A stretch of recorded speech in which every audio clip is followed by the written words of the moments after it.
బీజేపీలో 60-40 రేషియో బీఫామ్ల నేతలు కమలం కీలక నిర్ణయం. పాత నేతలకు 60%, కొత్త నేతలకు 40% కేటాయింపులు. సమన్వయం కోసం రాష్ట్ర నాయకత్వం ప్రయత్నాలు. మున్సిపల్ ఎన్నికల జిల్లాల ఇన్ఛార్జీలకు దిశానిర్దేశం. మీటింగ్ అనంతరం బీఫామ్ల అందజేత. రేపు కాంగ్రెస్ వైఫల్యాలపై ఛార్జ్ షీట్ అంటూ చూస్తా ఉన్నాం. సో ఇక్కడ గమనించాల్సిన విషయం ఏంటంటే మిత్రులారా, ఓకే, సో ఇక్కడ ప్రధాన విషయం ఏంటంటే ఈ అంశంతో ఇప్పుడు జరిగేటువంటి మున్సిపల్ ఎన్నికలే కదా, ఈ మున్సిపల్ ఎన్నికల్లో ఎవరు స్థానికంగా ఉండేటువంటి ఎమ్మెల్యే ఎంపీలకు కొంత వాళ్ళ నియోజకవర్గాల్లో ఎవరిని నిలబెట్టకుండా చేస్తున్నారు. ఇక్కడ కరీంనగర్ విషయానికి వచ్చినట్లయితే మీరు రాసి పెట్టుకోండి. ఇక ఈ కరీంనగర్ లో ఫర్ సపోజ్ కరీంనగర్లో ఏమేమి ఉన్నాయి, ముఖ్యంగా కరీంనగర్ కార్పొరేషన్ పరిధి కావచ్చు, లేకపోతే కింద హుజురాబాద్, మెయిన్గా హుజురాబాద్ విషయానికి వచ్చినట్లయితే హుజురాబాద్ నియోజకవర్గంలో 2 మున్సిపాలిటీలు ఉన్నాయి. ఒకటి హుజురాబాద్ మున్సిపాలిటీ, ఒకటి జమ్మికుంట మున్సిపాలిటీ.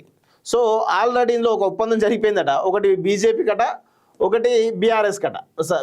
ఆల్రెడీ ఒప్పందం కొంతమంది జరిగిందట. సరే అది పక్కన పెడదాం అది. సో ఇక్కడ విషయం ఏంటంటే ఇప్పుడు హుజురాబాద్ నియోజకవర్గం ఆల్రెడీ ఈటెలకు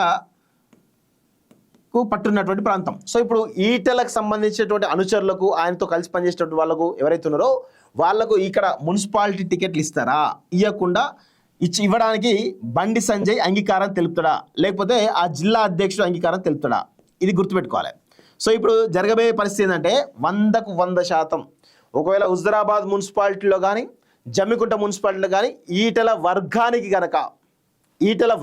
గనక కౌన్సిలర్ టికెట్లు ఇవ్వకపోతే తర్వాత నాకు తెలిసి ఈటల ఏదో ఒక స్టాండ్ తీసుకునేటువంటి అవకాశం అయితే కనబడతా ఉంది. మేబీ అది ఏ స్టాండా ఏంది అనేది తెలియదు, కానీ మొత్తానికైతే చాలా సీరియస్గా బీజేపీలో అంతర్గత యుద్ధం బహిర్గతమయ్యేటువంటి అవకాశం అయితే ఉంది. ఇప్పటిదాకా అక్కడక్కడ జరుగుతుంది, అరకొర జరుగుతున్నాయి.